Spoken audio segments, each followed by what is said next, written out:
si haut demeure en son homme le Seigneur que l'on prénomme roi du ciel. Basse, si basse, me paraît notre élu au relief gondolé, fatigué, qui jamais ne m'étonne, mais tonne la dite terre de sienne et d'ocre. Voir d'un pas incertain, à tâtons, mon ombre, ma doublure et moi-même, nous marchons sur notre parterre, entre ciel et terre.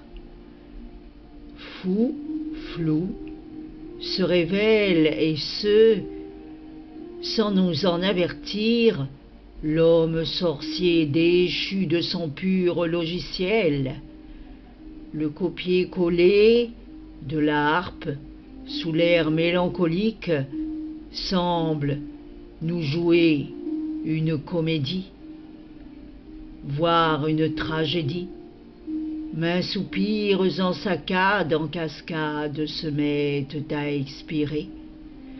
L'auteur, inspiré, pas plus que cela, sait, a priori, en tirer son profit. En vis-à-vis ou dos à dos, l'heureux et intéressé éditeur s'empare des reliques, relie les versets, s'accorde un défi.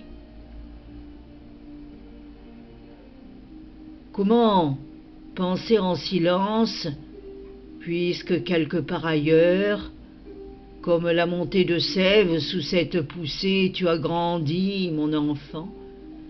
Faut-il à ce jour en arriver au jeu de main, jeu de vilain, pour que l'humain, une fois de plus, comprenne qu'aujourd'hui, il ne peut aller seul, telles les consonnes et voyelles se disperseraient à travers leur humble abécédaire. Malicieuses et mielleuses se liraient, qu'en importe si fausses comme nos notes mal mises en équilibre en leur portée d'air, savent enfin convenir d'un fourbe terrain d'entente approprié, puis en commun décidé, prennent comme soudés, apprennent par cœur leurs leçons du jour sans jamais ne rechigner l'imprévu devoir.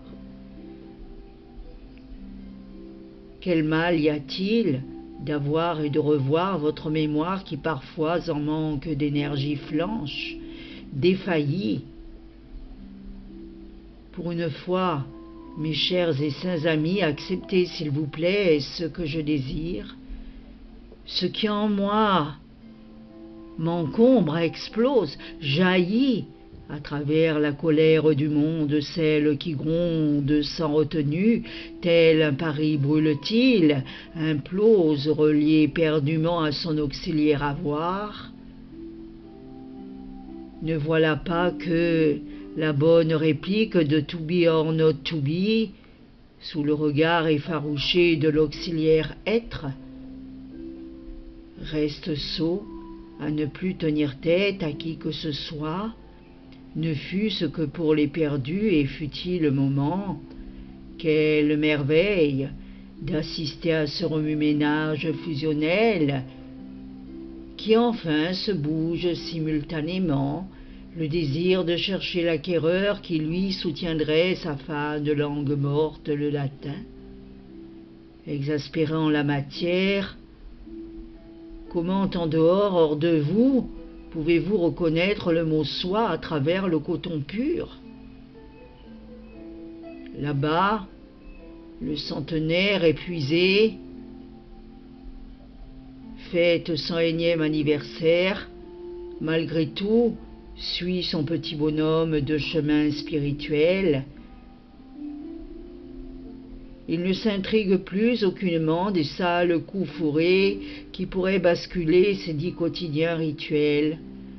Alors, loin de l'inconscient par habitude, s'élève bien au-dessus des bassesses que nous lui tricotons, Maille à l'endroit, maille à l'envers, remailler nos filets, les tendre et les lancer, seriez-vous aujourd'hui capable de fournir la maisonnée, de retourner en ce passé, de vivre de nouveau sous la lueur de la bougie à l'ancienne, de ne plus jamais appuyer sur ce bouton, de tout simplement refermer doucement vos persiennes, les ouvrir et de vous accorder cette merveilleuse veillée comme d'antan, celle du feu de camp aux étincelles poinçonnées.